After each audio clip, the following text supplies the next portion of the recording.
how do we grow a group in the community that is dedicated to this cause and can help out in a volunteer way to grow it and to help care for buildings in a proactive and fun way. I think ultimately, whether it's advocacy, education, or no matter what we're about, we really are trying to basically preserve stuff, right? We don't want to lose things. It's how you go about it, though, I think is important, and you have the opportunity here to learn from mistakes that have been made in the past. Maybe not mistakes, but things that have not gone as well as they could. One of the ways in which archives are able to advocate and educate is through something like exhibitions. Exhibitions are a great way, but I also think that programming, and we've had, this year we've been able to do a number of different, and I think fun things, trying to get people out.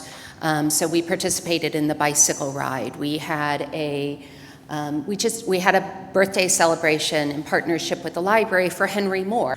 And as the structures in Columbus are beginning to age, it's going to be more important because there's going to be more times where things are going to have to be done. And it's great to have a thing like Landmark Columbus that can at least be a referencing point for people to come and say, how do we make these changes? How do we update? How do we preserve this so that we can keep the integrity of the original structure? You're talking about historic preservation, and I agree with Marsh that there's a lot of negative connotation to it.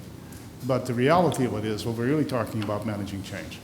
And managing change so that we can maintain the quality of the original designer, whether we may not like all his original details, but still that it does become still the same quality of design. I think Columbus has some great individual buildings, but there's also neighborhoods and districts where it's a collection of buildings. And so it's looking at the neighborhood character and the city's character and identifying those things. And part of that is also talking to homeowners and property owners and understanding the larger context of what makes them interesting, and this idea of being proactive and positive and having the education along the way so that if there is an issue that comes up, hopefully you've built that relationship so you can have a discussion and it won't be a battle and can hopefully work together to solve the issue and try to address what it is that people are looking to change and manage the change as Theodore was talking about. I'd like to maybe step back from the professionals and entrepreneurs, because I think in part to get there, we also have to have people, we need to raise the next generation of people who are really passionate about design. And so I think that a couple of things are happening. One is I think that the third grade tour that's being developed out of the school foundation, I think that's working with Landmark and IUCAD, that's, I think, a great way to start to get people to, it gets kids excited about our design heritage, and that might be sort of an entree point for the kids to talk to their parents about some of what happens. Several years ago, we had a marvelous program that was done in the summer called a Children's Architectural Festival. For whatever reason, that ended after about 3 inclinations, and it really, to watch the joy of kids, all of Fifth Street, there was 15,000 tons of sand or something dumped in the street. They made whole villages, they built things, they worked with their hands. They were so excited about it, and they had such an appreciation for what they're doing. And that's where, if we're going to continue on with that, we have to start at that level. It also is important that we have elected officials who have an appreciation for that.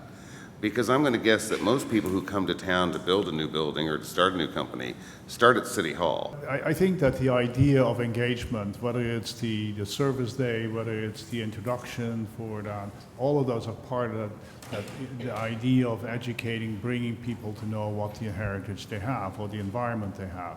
And if that, for Columbus, in my mind, the focus on that design, which means is really the core piece, what really started all of this. I think for me, it's interesting to see and hear that part of your heritage is embracing the new, embracing that there will be new design that comes in, but that what you're looking for is a high quality of design, and that is as much part of your heritage as the buildings that were built. So how do you move that into the future and ensure that the new things that built are of the same quality as what is here? And I think having all of you be stewards of Columbus and demanding that of new people who come in, demanding that of your elected leaders, and making sure that Landmarks Columbus also has that as part of what they're looking at, is not looking at the existing building and then building from that into the future would be very exciting to see.